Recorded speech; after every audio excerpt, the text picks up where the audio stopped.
Eu só fiquei meio confuso que no YouTube algumas aulas se misturam com a disciplina de tópicos, pelo que eu entendi. É Porque é porque, é porque no YouTube eu só posso ter um canal, né? A menos que eu faça uma outra conta do Google, aí eu poderia colocar separado. Então, Não, aí, até aí tranquilo. A dúvida é porque tinha um vídeo lá, por exemplo, aula de tópicos computacionais. Aí tinha um traço, elementos finitos. Não sei se é dentro de tópicos você estava comentando sobre elementos não, finitos. dentro de tópicos computacionais eles estão vendo elementos finitos, Ah, tá, beleza. Acho que entendeu? dá pra separar em playlist pelo YouTube. Dentro de um mesmo canal, é uma boa. Talvez eu possa fazer isso, né? É uma boa ideia. Mas não, elementos finitos em tópicos eu dou para eles uma versão bem simplificada do que vocês vão ver no curso. Então, eles já vão fazer a segunda simulação e aí acabou. A gente vai mudar para dinâmica molecular, né? Enquanto com vocês aqui eu continuo. Então, quando tiver escrito aula de tópicos, vocês não prestem atenção nisso. Mas eu vou ver se eu organizo em playlist, é uma boa ideia. Eu tenho também as aulas de PEMO, que eu ainda deixei lá. Esse quadrimestre eu não estou dando PEMO, mas. Enfim. Alguém está fazendo PEMO esse quadrimestre? Não. Eu tô fazendo. Quem que falou? O Gabriel? Isso. Tô Ele está fazendo com o fazendo professor com Flório. com Flora.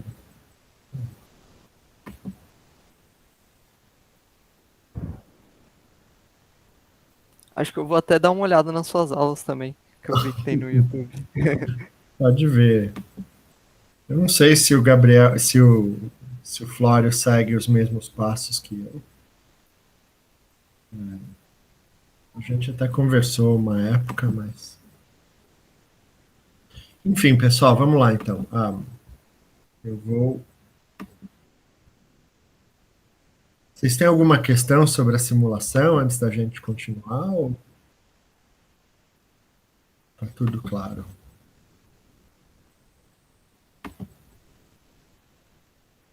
Então, as simulações não tiveram problema. Vocês conseguiram tirar print screen, guardar as imagens?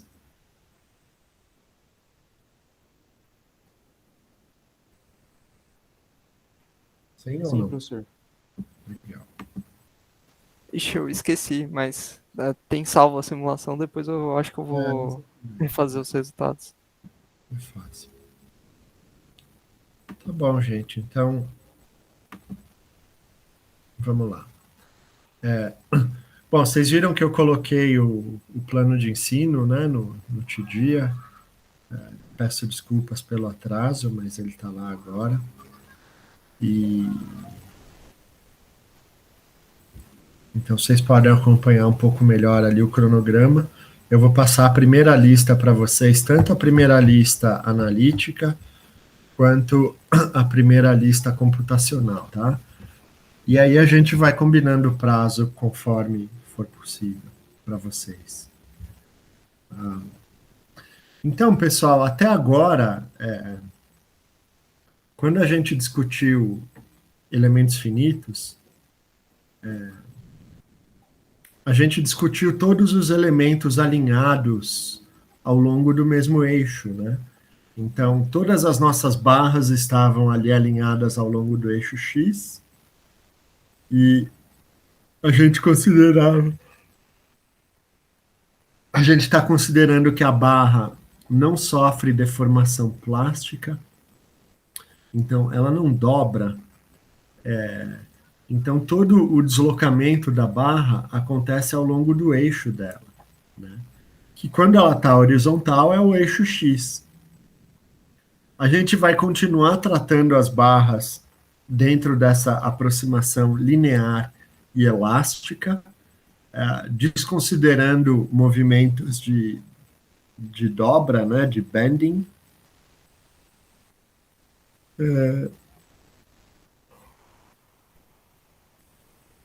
Só que agora a gente vai considerar que as barras não precisam estar todas alinhadas ao longo do mesmo eixo, né?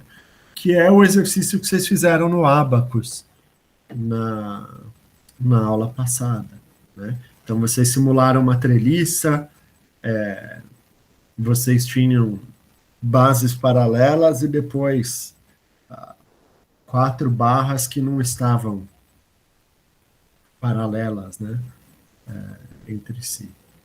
Então, o truque aqui é a gente fazer uma rotação de coordenadas, algo que vocês devem ter visto no curso de GA ou de Algelin, né? Então, quando a gente tem uma barra que não está alinhada ao longo do eixo horizontal, a gente rotaciona o eixo de barras, o eixo de coordenadas, para descrever a barra num sistema de coordenadas com linha, né? No qual o eixo principal dela está alinhado ao longo do eixo X e a direção perpendicular está alinhada ao longo do eixo Y. Então, aqui, nessa figura, a gente indica Y e X, o sistema cartesiano,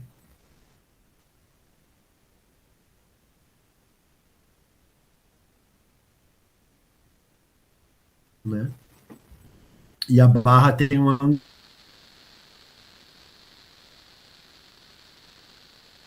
θ. Y e XZ de elementos.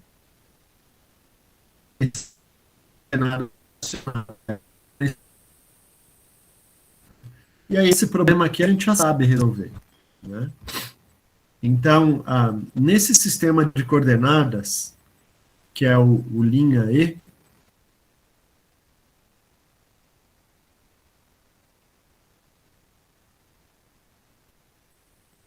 né? O X' E,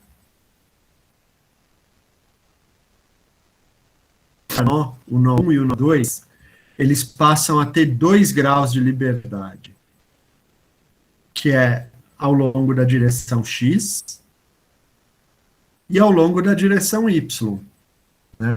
Só que aqui a gente está impondo que ao longo da direção Y, a barra não vai sofrer deslocamento nenhum. Eu estou impondo isso, né? Então, isso é uma condição da aproximação de elementos finitos que a gente está usando. A barra não dobra, né?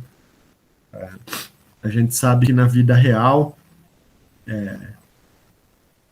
tensões de dobra,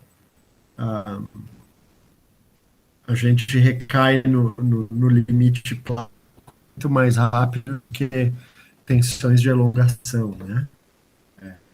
Então é por esse motivo. Então aqui, pessoal, olha, se eu não tivesse o Y, tá? Então, risquem essa linha aqui de zeros e risquem a segunda linha de zeros. Depois risquem também a coluna de zeros, porque a gente se livrou do U'1Y e do U'2Y, né? Peraí, caiu a ligação?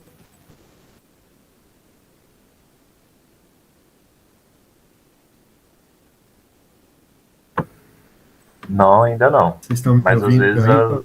fica muito cortado o seu áudio. Sim. Sim, mas está cortando um pouco.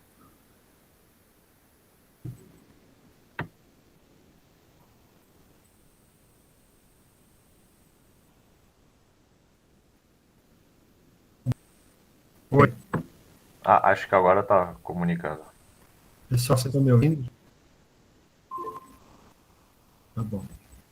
É que como eu não estou vendo a minha tela, toda vez que o Meet cai, eu fico perdido aqui.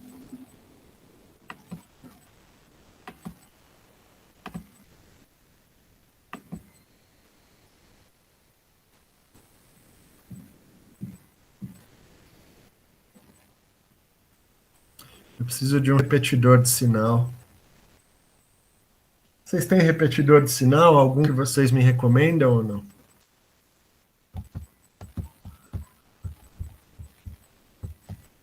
Putz, não manjo disso, professor. Não. Desculpa. Não, eu fui pesquisar alguns, mas tudo bem, gente. Então, vamos lá. Se der algum problema, por favor, me avisem. Pode ser até pelo WhatsApp.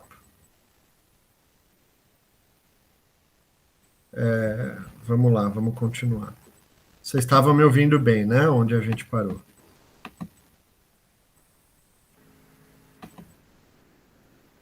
Sim? Sim. Sim, professor. Tá bom.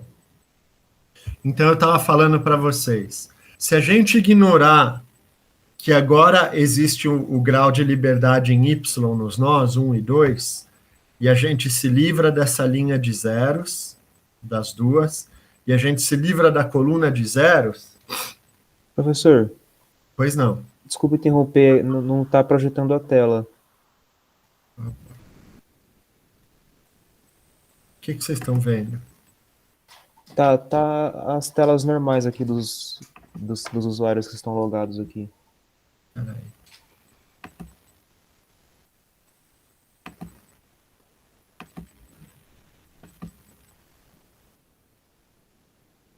Pessoal, eu vou dar aula para vocês na sala e vai ter bagunça de criança, mas pelo menos o sinal da internet vai ficar melhor, tá bom? As crianças estão indo dormir, então a bagunça de criança... Sem problemas, professor. Sem problemas.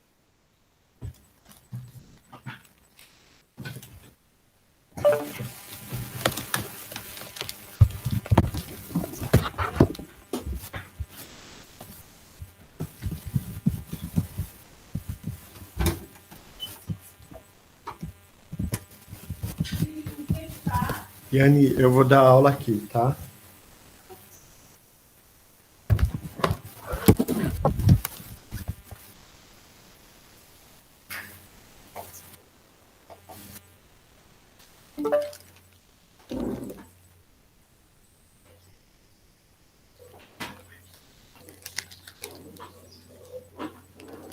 Pessoal, aqui com sorte a aula vai melhor.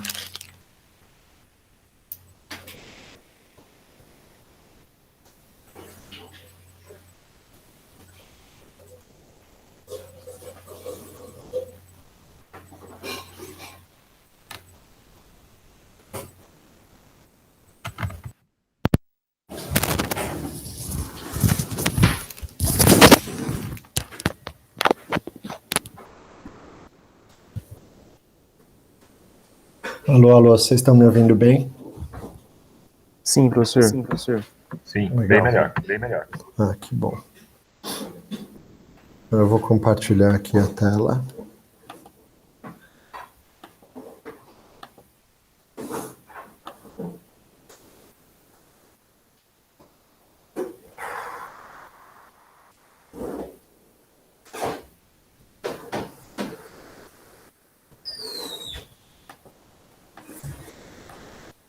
Vamos lá, estão me ouvindo? Estão vendo agora? Perfeitamente. Certinho, professor. Tá. Então eu estava falando para vocês que agora, como a gente tem a barra desalinhada em relação ao eixo X cartesiano, a gente, em princípio, tem 2 graus de liberdade para cada nó, né? Porque quando a gente for descrever, o que a gente está fazendo agora é impondo que a barra só se deforma ao longo da direção do seu eixo, né? Ela não sofre deformação perpendicular ao longo do seu eixo, né? E isso é uma imposição, quer dizer, dentro do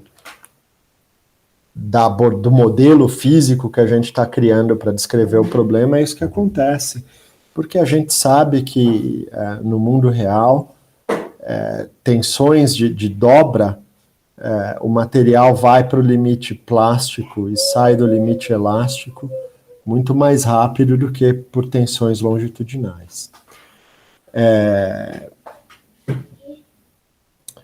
Contudo, quando eu for descrever o deslocamento da barra ao longo do eixo dela, que é o eixo X da barra, esse aqui, XZ, que está aqui desenhado na figura, quando eu for projetar nas coordenadas cartesianas, ele vai ter uma coordenada em X e ele vai ter uma componente em Y também. Vocês percebem isso? Mesmo que a gente diga que a barra só está dilatando ou contraindo ao longo do seu eixo, em coordenadas cartesianas vai ter componente em x e em y. Então agora eu preciso colocar 2 graus de liberdade para cada nó, porque quando eu for passar para a coordenada cartesiana, cada nó vai ter um deslocamento ao longo de x e ao longo de y cartesianos, né? Só que quando eu descrevo a barra no sistema de coordenadas próprio da barra, eu estou impondo que as deformações ao longo de y sejam 0. Então, a maneira de fazer isso é simplesmente colocar aqui essas linhas de 0. Ó, então, a força no nó 1 ao longo da direção y' é 0. E a força no nó 2 ao longo da direção y' também é 0. A força no nó 1 ao longo da direção x', ela vai depender apenas do deslocamento do nó 1 na direção x' e do nó 2 na direção x'. Porque esse termo aqui e esse outro são 0. Né? Então, na verdade, se vocês desconsiderarem as linhas e as colunas de 0 que a gente tem aqui, a gente simplesmente voltou para a matriz de rigidez que a gente estava fazendo até a aula passada, que era K menos K e K. Tá claro para vocês, pessoal? Sim. Legal. Então, nenhuma surpresa até aqui, tá? Eu simplesmente escrevi essa matriz de rigidez com zeros, agora ela é uma matriz 4x4.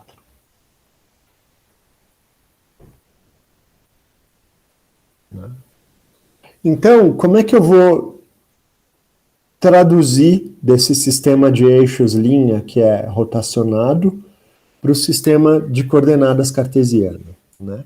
Então, a transformada é simples, e de novo é algo que vocês devem ter visto em GA. Né? Então, a coordenada U', no sistema alinhado ao longo do eixo da barra, vai ser o x vezes o cosseno de φ, o y vezes o seno de φ, e o' y vai ser menos o x seno de φ, mais o y cosseno de φ.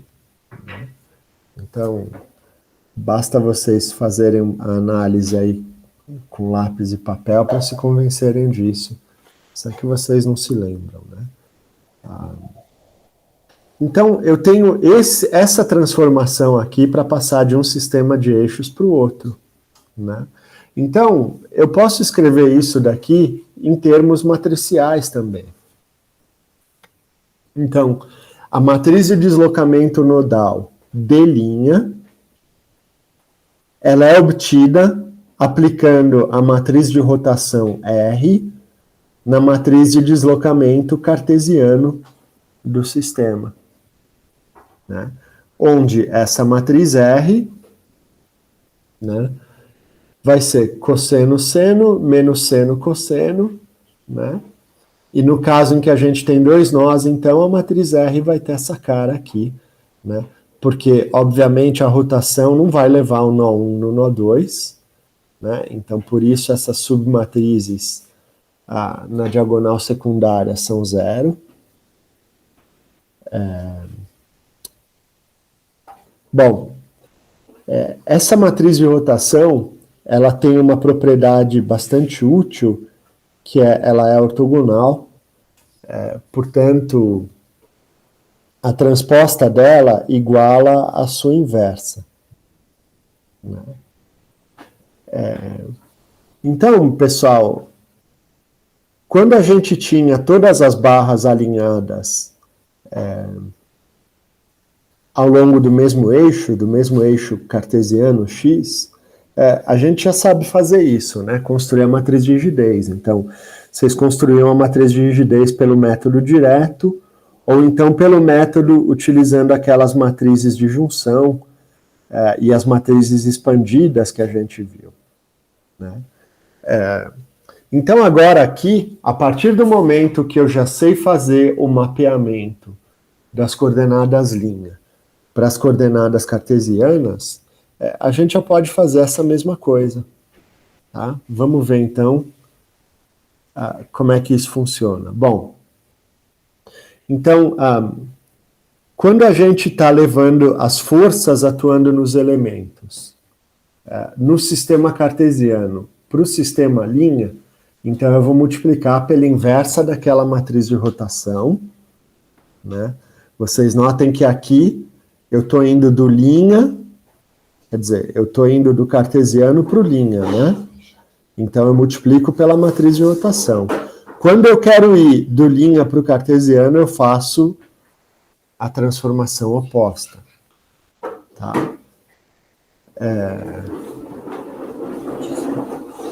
Então,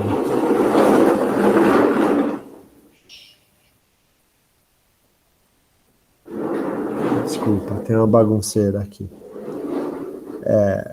Então aqui é simplesmente o inverso daquela equação, tá bom? A mesma lei de transformação que atua no vetor de deslocamento, ela atua no vetor de força, né? Então aqui eu tenho as forças em coordenadas cartesianas, e vai ser simplesmente a transposta ou a inversa da matriz de rotação, atuando na matriz de força do sistema próprio das barras, né?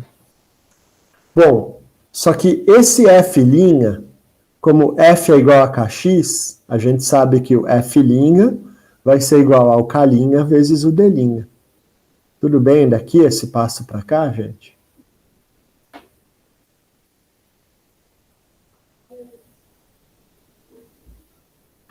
Sim? Sim, professor.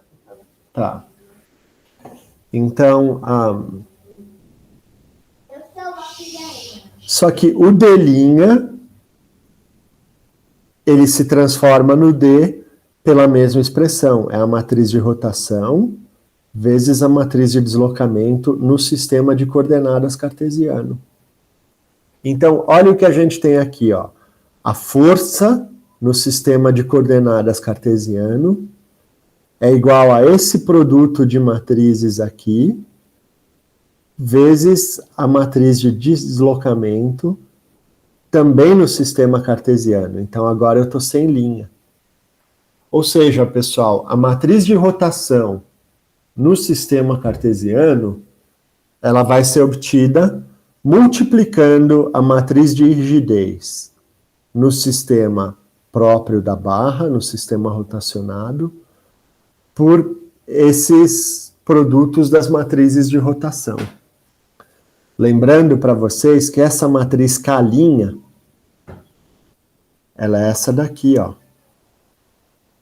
Tá? E essa matriz K' vai ser sempre essa. Porque não importa o ângulo que eu desloquei a minha barra, essa matriz K' está no sistema próprio da barra, na qual o eixo da barra é o X' e perpendicular ao eixo da barra é o Y'.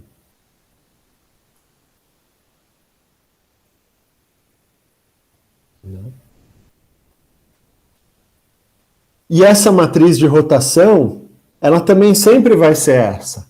Eu só vou mudar o valor do ângulo aqui. Então vocês percebem que eu já posso calcular isso e usar esse resultado para o caso genérico, né? Então, se vocês fizerem esse produto de 3 matrizes aqui, matrizes 4x4, eu estou poupando tempo a vocês e dizendo que o resultado é esse aqui, tá bom? Pode ser útil vocês fazerem uma vez essa conta só para se convencerem que ela está certa. Tá? Mas então, pessoal, agora, olha, sempre que eu tiver uma barra rotacionada de um ângulo φ com relação ao eixo x cartesiano, eu já sei escrever a matriz de rigidez dela. É isso daqui, ó. Eu nem preciso gastar neurônio para deduzir essa fórmula de novo, ela já está pronta. Né? Isso é muito útil. Perguntas até aqui? Por enquanto não, por enquanto não. Tá. Então, vamos analisar esse sisteminha aqui. Eu tenho duas barras, né? A barra que está vertical aqui, ela tem comprimento L, e a barra que está deitada, ela é maiorzinha, né? Porque ela está formando um triângulo retângulo. Então, a hipotenusa aqui vai ser L raiz de 2, né? Esse elemento 2, ele vai ter comprimento L raiz de 2.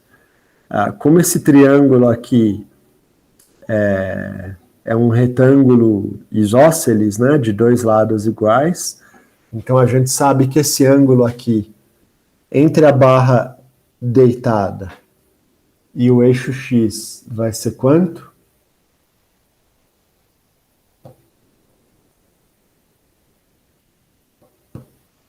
$45. 45, isso aí.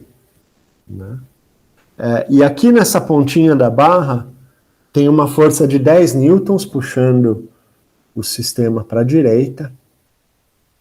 E os nós 1 e 2, eles estão engastados, eles estão presos no chão. Né? Então, o que vocês acham que vai acontecer nesse sistema quando eu aplicar essa força de 10 newtons para a direita? Assumindo que o sistema não deforma plasticamente, né? Ele vai sofrer aí uma deformaçãozinha elástica, no máximo. E aí, o que vai acontecer?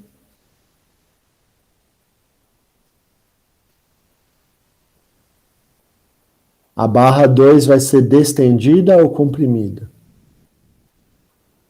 Vai ser destendida, né? Destendida. E a barra 1? Também. Acho que a 1 seria comprimida, né? Eu acho que a 1 vai ser comprimida. Né? E como é que vai ser a força de reação no nó 2? Ela vai ser para cima ou ela vai ser para baixo?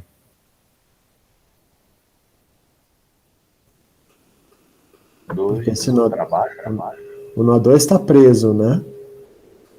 Então, quando eu puxo com força de 10 newtons para a direita, o nó 3, o nó 2 vai tender a subir ou vai tender a descer?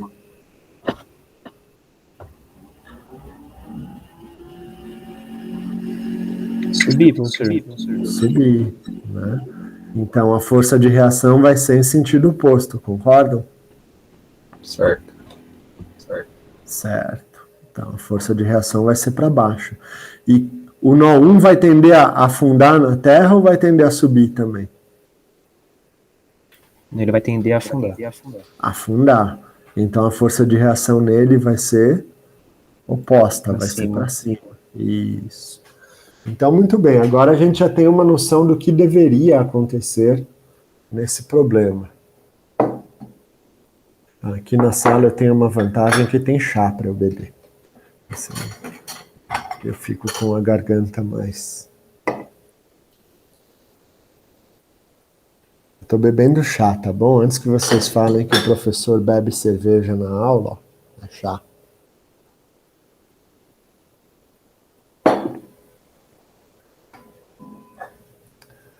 Bom, pessoal, então agora a gente já tem uma noção do que vai acontecer aqui e vamos fazer o método de elementos finitos. Então, ó, a barra 2, ela está rotacionada a 45 graus em relação ao eixo X. E a barra 1 está rotacionada a 90 graus em relação ao eixo X, né? Então, o eixo X dela, o eixo X' é o Y cartesiano, né? Então, o comprimento da barra 1 é L, a constante de mola é dada pela área da seção transversal, vezes a constante de elástica do material que compõe a barra, e tudo dividido pelo seu comprimento, né? O cosseno de 90 é 0, e o seno de 90 é 1. Então, basta substituir naquela nossa expressão, e a gente vai ter esse sistema aqui, né? Então, vocês se lembrem que a matriz K', ela é 1 aqui na coordenada 1, ela é menos 1 na coordenada 1, 3, depois a segunda linha é todo mundo 0, a terceira linha, a coordenada 3, 1 é menos 1, e a coordenada 3, 3 é 1. Só que quando a gente faz aquele produto pelas matrizes de rotação, levando em conta que o cosseno de 90 é 0 e que o seno de 90 é 1, a gente obtém essa matriz de rigidez aqui. Certo? Certo. Agora, a segunda barra, cosseno de 45 é raiz de 2 sobre 2, e o seno também. Agora aqui o comprimento da barra é L raiz de 2. Né? Então, substituindo nessa expressão aqui bonita, a gente obtém o resultado de maneira bem simples, que é esse aqui. Né? Uma matriz 4x4, com esses valores aqui. E agora, então, eu tenho a matriz de rigidez em coordenadas cartesianas das duas barras. Quando a gente tinha lá atrás a matriz de rigidez de duas barras diferentes e elas estavam ligadas, como é que a gente somava essas matrizes de rigidez para obter a matriz de rigidez do problema global?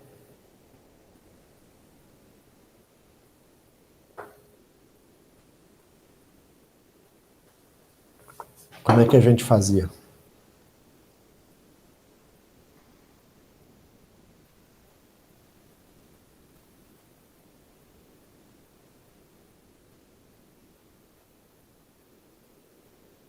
Ninguém lembra?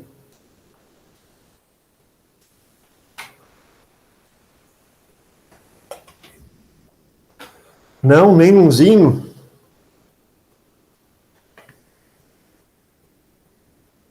Ei, pessoal, alguém fala alguma coisa? Professor, somava elemento por elemento? Não. A gente não podia fazer isso, porque quantos graus de liberdade tem cada elemento?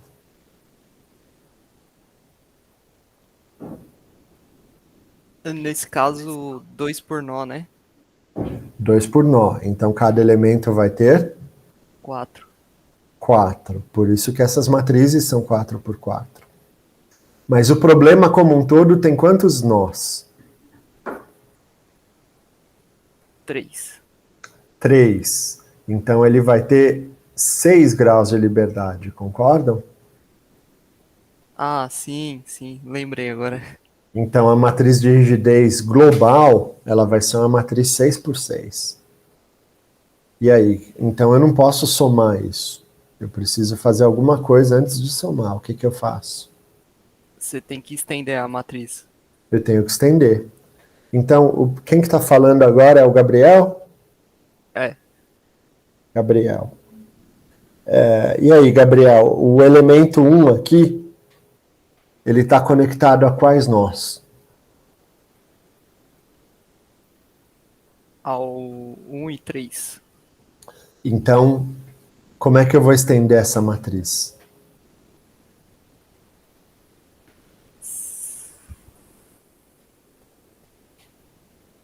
Você vai colocar uma fileira e coluna de zeros na segunda linha, segunda coluna? Na segunda linha e na segunda coluna. E aí, tá quase certo. Quem ajuda o Gabriel? Não é bem a segunda linha, é a segunda coluna.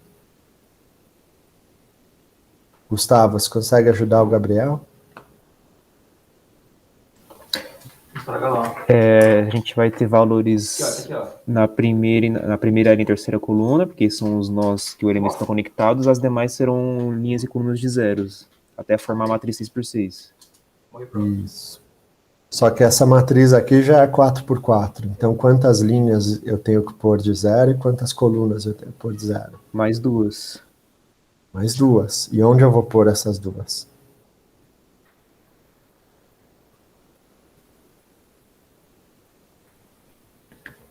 Seria como se fosse a quarta e a quinta coluna ali, professor, no final? Quarta e a quinta. E aí, Thiago, o que você acha?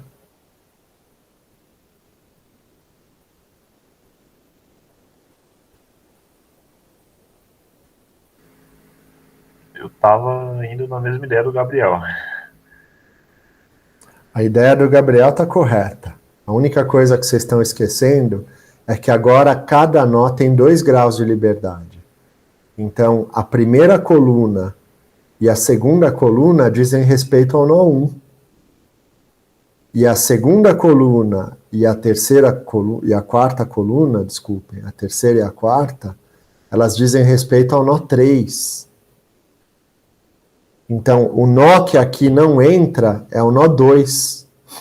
Então, eu vou pôr uma coluna de 0 na posição 3 e eu vou pôr outra coluna de 0 na posição 4.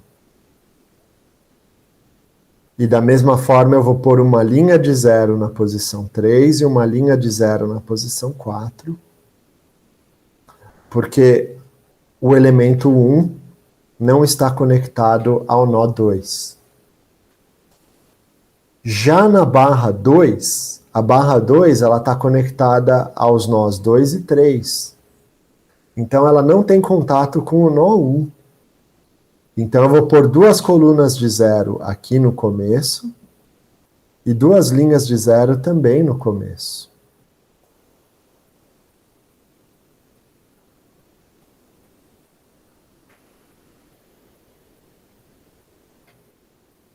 Certo, pessoal? Beleza, professor. Certo. E aí a gente pode somar. Né? E por favor, façam isso.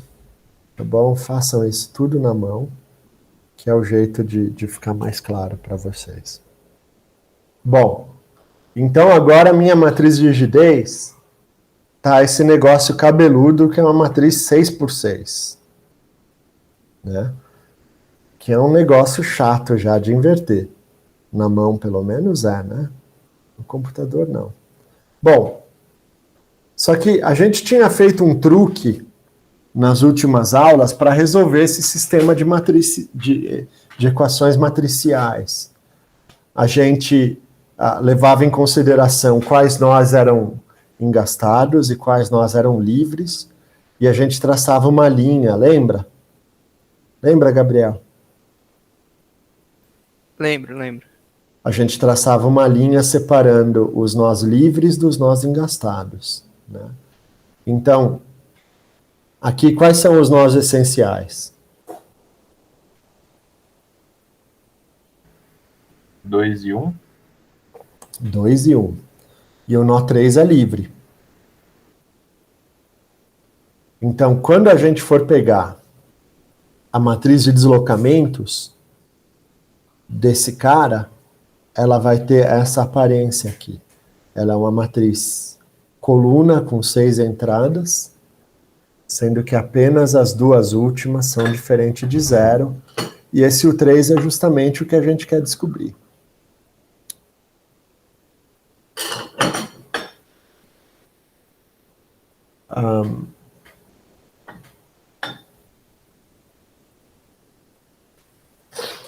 A matriz de força externa atuando nesse sistema é essa aqui, né? 0 no nó 1 x, 0 no nó 1 y, 0 no nó 2 x, 0 no nó 2 y, 10 no nó 3 x e 0 no nó 3 y.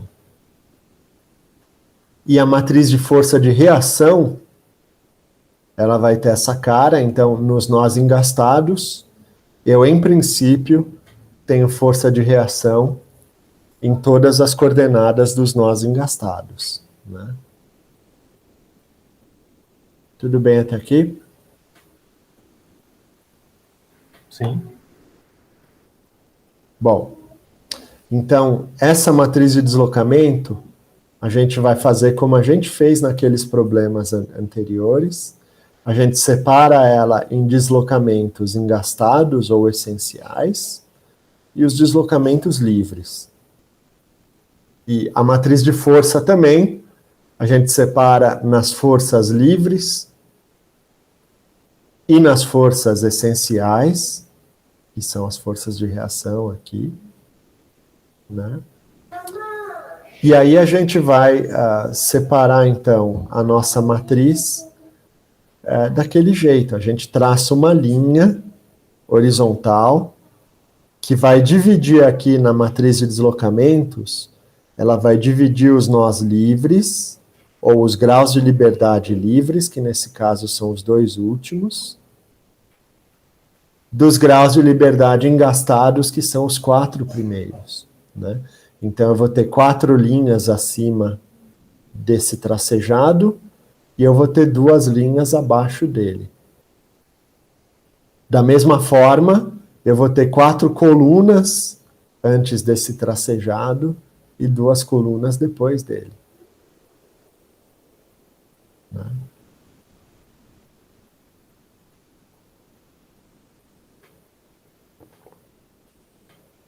Então, agora, a gente tem essa equação matricial, ela se reduz em 2 equações matriciais, né? Então, quando a gente faz aqui linha por coluna, a gente vai ter KE vezes DE, KEF vezes DF, isso tudo é igual a RE. O DE é conhecido, que é o deslocamento dos nós engastados, e nesse caso aqui é todo mundo zero. Mas o DF, que é o deslocamento do nó 3, a gente não conhece. Da mesma forma, as forças de reação nos nós engastados, a gente também não conhece. Então, essa primeira linha, que seria RE, é igual a KEDE mais KEF-DF, essa linha aqui, ela é uma equação com 2 incógnitas, que seria o DF e o RE. Então, eu não vou começar por aqui, porque dessa forma é indecidível o problema. Agora, a segunda linha vai ser esse KEF transposto multiplicado pelo DE, KF multiplicado pelo DF, e isso tudo é igual a FF, né? Então, DE é conhecido, a matriz K é toda conhecida, DF não é conhecido, é incógnita do problema, KF é conhecido, isso tudo é igual a FF. Então, a gente passa esse primeiro termo para o lado de lá subtraindo, e depois a gente multiplica pela inversa da submatriz KF, né?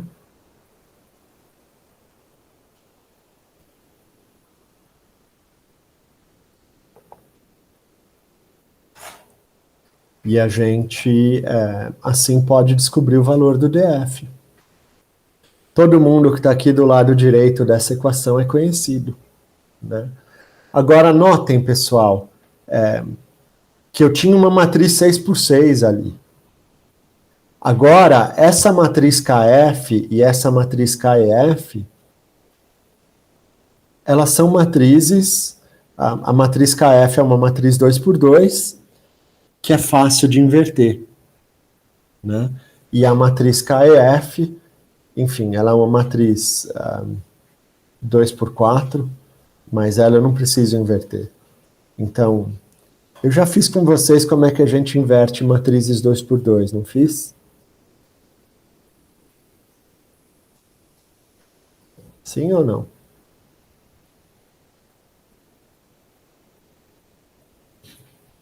Sim? Não? Não lembram? Pessoal, falem comigo. Acho que fez, Não me professor. recordo.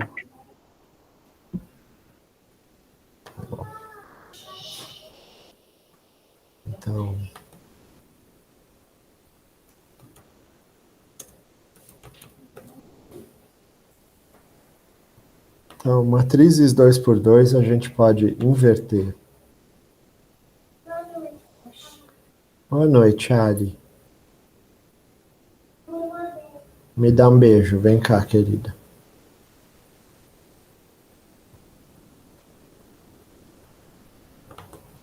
Ela não quis me dar um beijo, pessoal.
Então, se a gente tem uma matriz assim,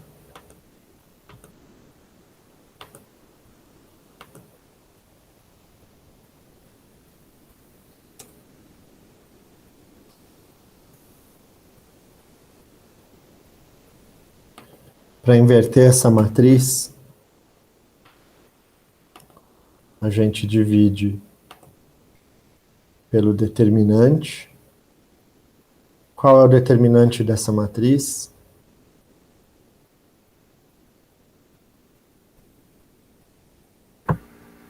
AD menos BC. AB, AD menos BC.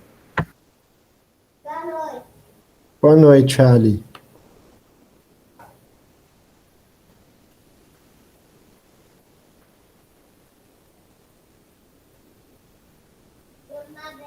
Já nedostanu pusu?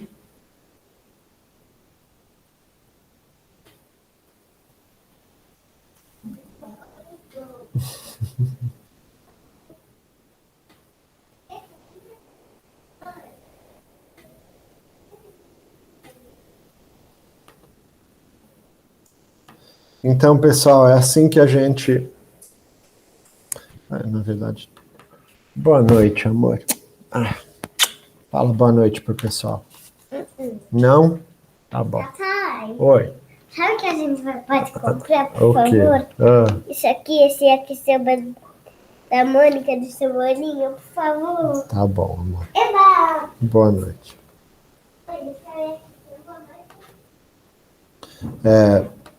Bom, pessoal, D e A.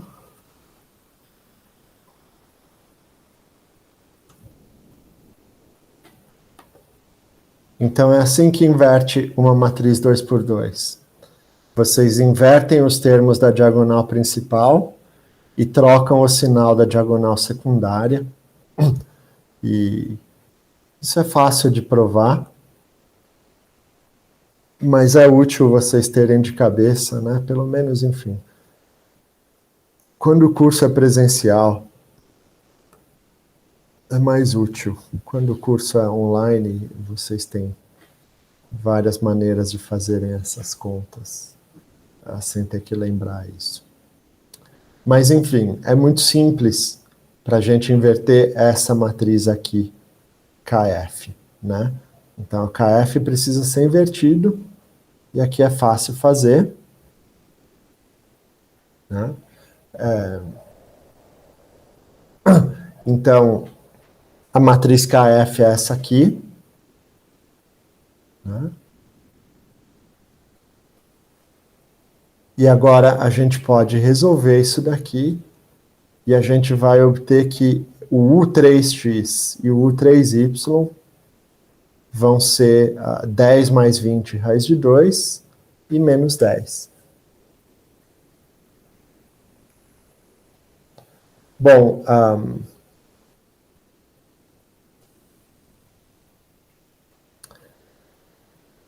substituindo esse resultado que a gente obteve para o 3x e para o 3y, e isso eu estou indicando aqui os cálculos para vocês, mas é importante que vocês refaçam isso com atenção em casa para vocês se convencerem e para vocês aprenderem também como é que se faz, né? Então, agora que a gente tem o U3x e o U3y, a gente vai voltar ali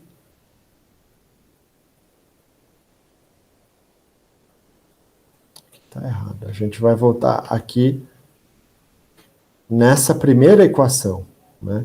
Então, agora eu já conheço o DF. Então, eu vou voltar aqui na primeira equação.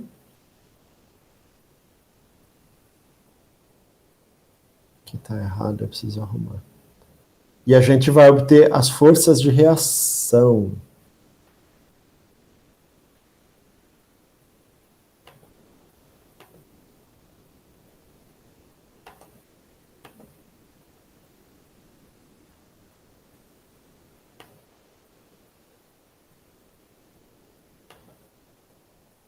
Tudo bem, pessoal? Vocês estão acompanhando?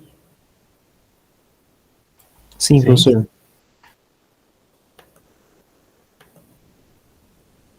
Então, a gente obtém que a força de reação ao longo da direção x no nó 1 é 0.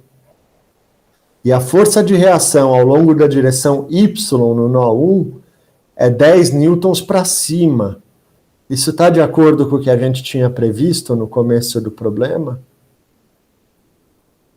Está, professor. Está, né?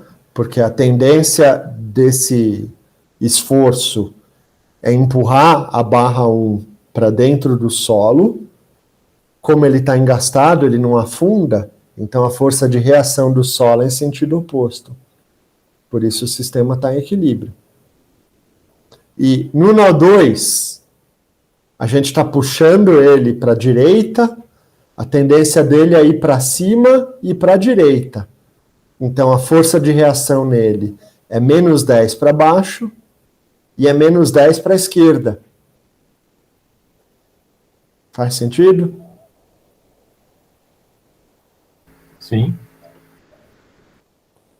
E olha só, se a gente soma a força externa no nó 3 com as forças de reação nos nós 1 e 2, quanto que dá? 0, professor. 0. Isso está correto? Sim, o sistema está em equilíbrio. O sistema está em equilíbrio, exatamente. Né? Então, pessoal, isso tudo que a gente está fazendo agora, ó, a gente fez o pré-processamento, que é pensar... primeiro a gente pensou no nosso modelo, a gente está pensando que é um modelo em que não existem deformações transversais. Isso é um modelo. Esse modelo pode ser errado para descrever o meu sistema físico. Eu estou assumindo que a deformação é só longitudinal. Isso é pré-processamento. Depois, eu já estou vendo que resultados eu espero. Embora eu não soubesse os números exatos, eu sabia que resultados. Aí a gente fez o cálculo E agora que a gente tem o resultado do cálculo em mãos, a gente está fazendo o pós-processamento, né? E o pós-processamento é ver se o nosso resultado faz sentido, né? Então nunca se esqueçam de fazer esses passos. Bom, então essa aqui é a nossa resposta. Essas são os deslocamentos dos nós livres e as forças de reação nos nós engastados. A gente ainda pode ver a tensão em cada elemento. Então, a tensão aqui é dada como o deslocamento longitudinal relativo entre os nós 1 e o nó 2 de cada um dos elementos, né? Então, deslocamento sobre o comprimento total, que é o LE, né? Bom, quando eu pego aqui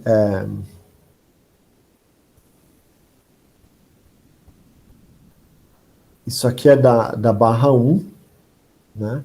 Então a barra 1 está alinhada 90 graus em relação ao eixo cartesiano, né? Então a lei de transformação do linha para a coordenada cartesiana vai ser essa aqui, né? Menos 1, 0, 1 e 0.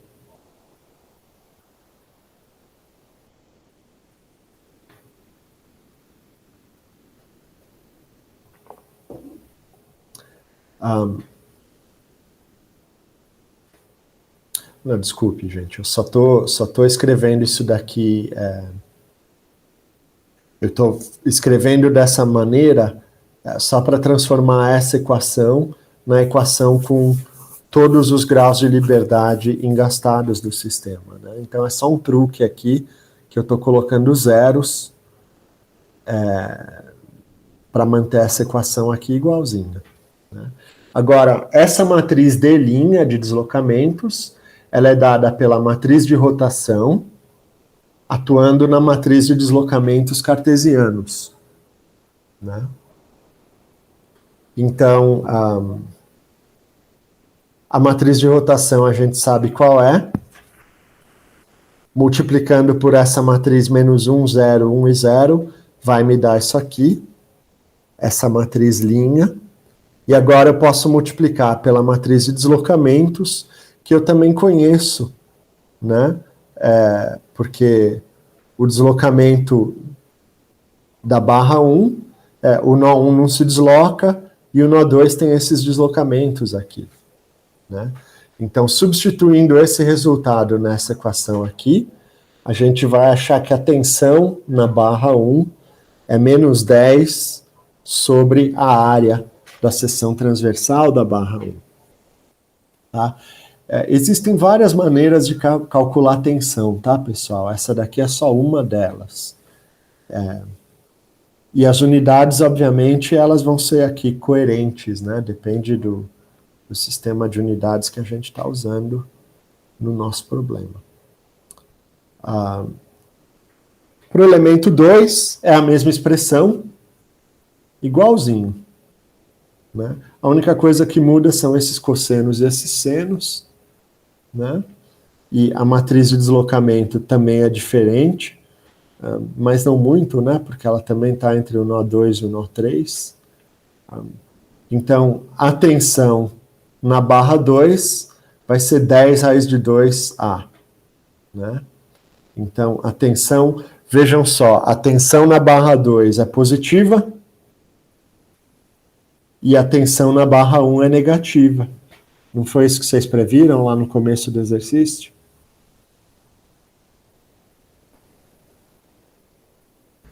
Sim.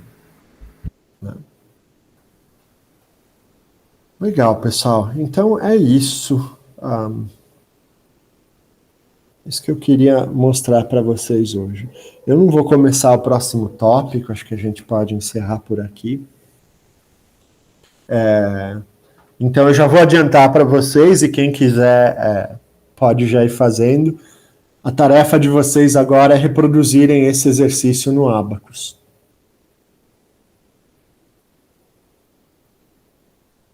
Beleza, professor. Fechou. Fechou? Tem alguma mudança muito que a gente tem que levar em conta? Nada. É tudo igualzinho. É? Igualzinho ao que vocês fizeram para aquela treliça. É até mais fácil. O desenho é mais simples, né? Então, na hora de desenhar, eu recomendo você fazer um quadrado, aí depois você traça a diagonal do quadrado e você apaga os outros lados. E esse vai ser o desenho. O resto é tudo igualzinho. Tá bom, gente? Eu vou pensar ainda numa data para entregar isso, mas não se preocupem.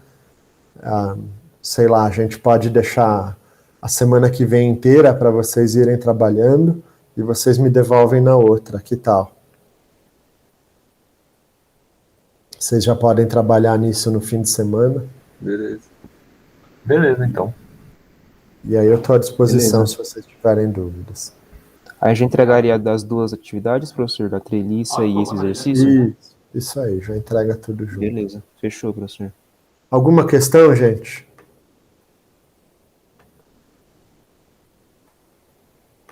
Não? Tudo Bom, certo, acho que não. professor.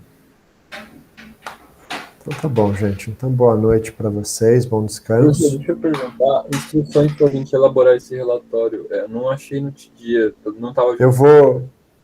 Eu vou colocar tudo lá para vocês, tá bom, pessoal? Tá, que você comentou com o pessoal de tirar uns prints e tal. Eu imaginei que isso Isso. talvez estivesse em algum lugar. Eu não identifiquei onde tá. Não, eu ainda não pus lá para vocês, mas eu vou pôr. Beleza. E aí a gente segue o mesmo molde para todos os exercícios que forem no Abacus, né? São só dois aqui, vai ser só dois. Por enquanto, mas vão ter outros, né? Imagino. Vão, mas no futuro. Essa lista vão ser só dois agora. Tá, fechou. Bom? Obrigado, professor. Por nada, gente. Então é isso. Boa noite para vocês, bom descanso. Igualmente. Até semana que vem. Beleza. Obrigado, Beleza, professor, né? igualmente. Até semana que vem. Boa noite. Semana Até mais, pessoal.